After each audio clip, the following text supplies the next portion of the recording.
The average like jabroni rider, no, the average like person who doesn't ride would be like, yo, that guy's got a sport bike. Right. He's awesome. Right. There's literally, they will not be able to tell the difference. I mean, they're not going to notice that your back tire is a bicycle tire.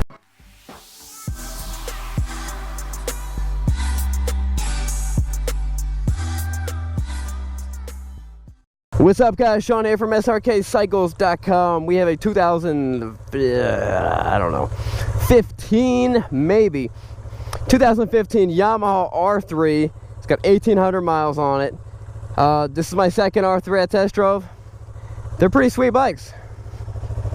Let's get on. Let's do this, guys. We're gonna start our ride like we should be starting our days. Get some words of wisdom. Psalm 118:5. From my distress I called upon the Lord. The Lord answered me and set me in a large place.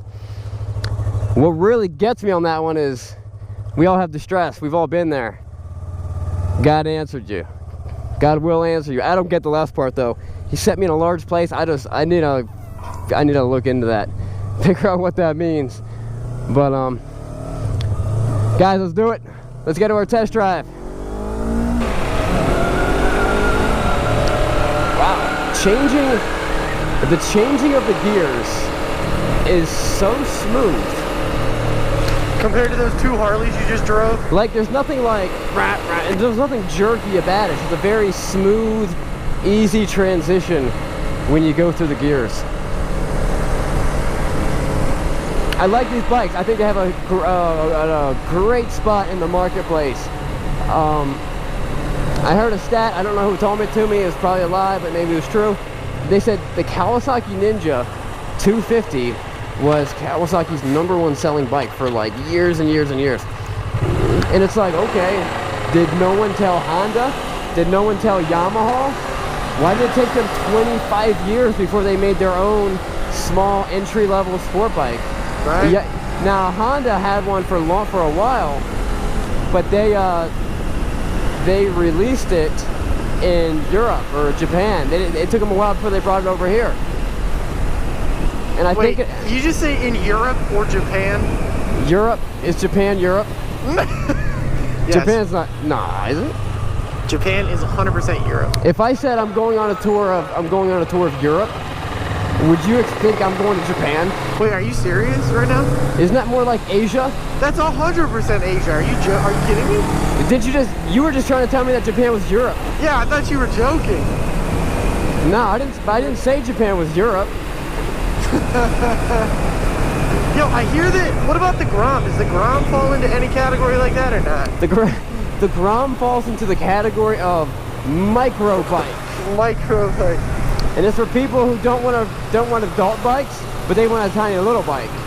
I hear that there's like a serious Grom shortage though. Like people want them. Yeah, they sell pretty quick. A Grom shortage. That's funny, because they're tiny. You won't go up over the median? Because they're for little people. I forget what kind of bike I'm riding. R1. Punch it. Maybe I could have. No, I was joking. Oh, yo, check this out. What? Caleb's riding a Ninja 650. I'm riding a 2050. These are equally geared bikes. I'm riding a R3. Let's just do a little bit of acceleration comparison test. Okay. Up the mountain. Or should we go left? Should we go right? I don't care. This road was backed up last time, right? No, I think I don't know. Yeah, let's go up the mountain. Okay. Well, we got a car coming now. I always like trust you blindly when you turn. Like I don't look. I just follow you. We're gonna do a rolling start. On your mark, get set. Whoa!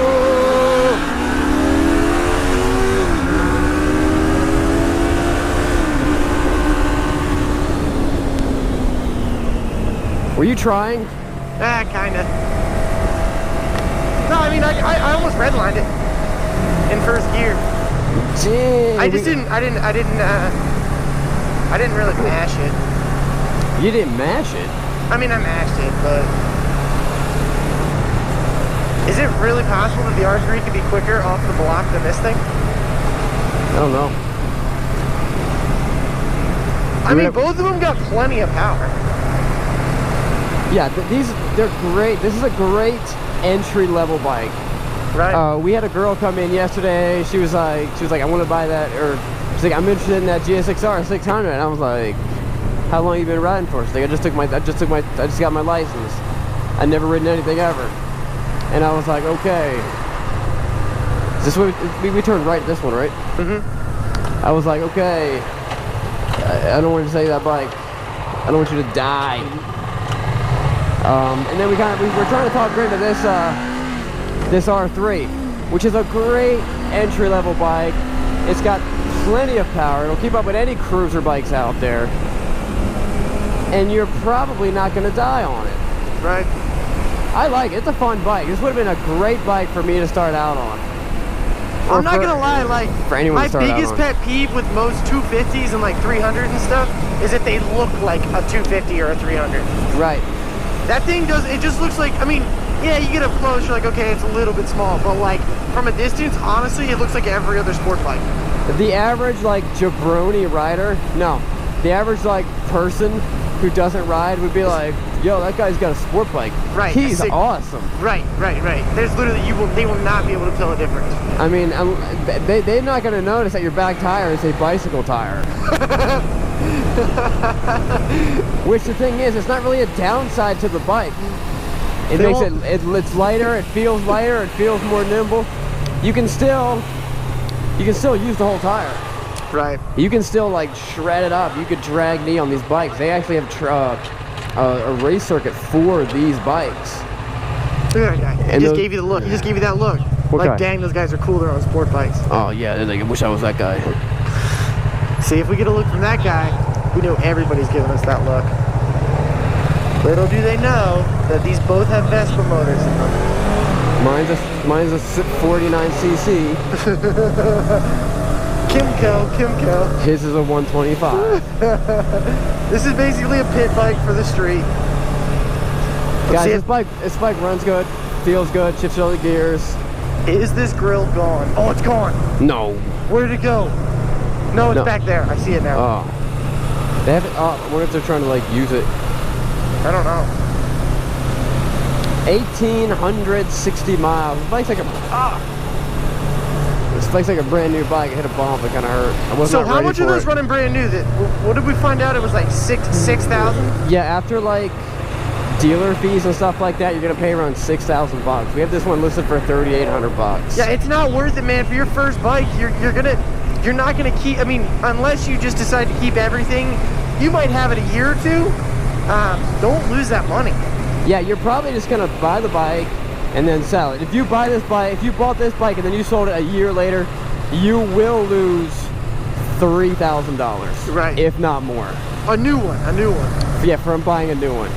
If you bought this used one and sold it a year later, you might lose a couple $100. Yeah. Maybe. Yeah, you might, depending on when you sell it, who you sell it to, you might break even or make a couple bucks. Yeah, I mean, I think it's going to be a pretty popular bike, man. And if you're like, oh, I want a bike that can do wheelies. This can do wheelies in first gear. You rev it up, man. The front end pops up. If you guys didn't see the video of me doing it on a 250 Ninja, which has no power. Right. The old 250 Ninjas had no power. Even that little Ninja would pop the front end up. Right. I had to redline it. Follow me. But yeah, these are great entry-level bikes, and they're tons of fun.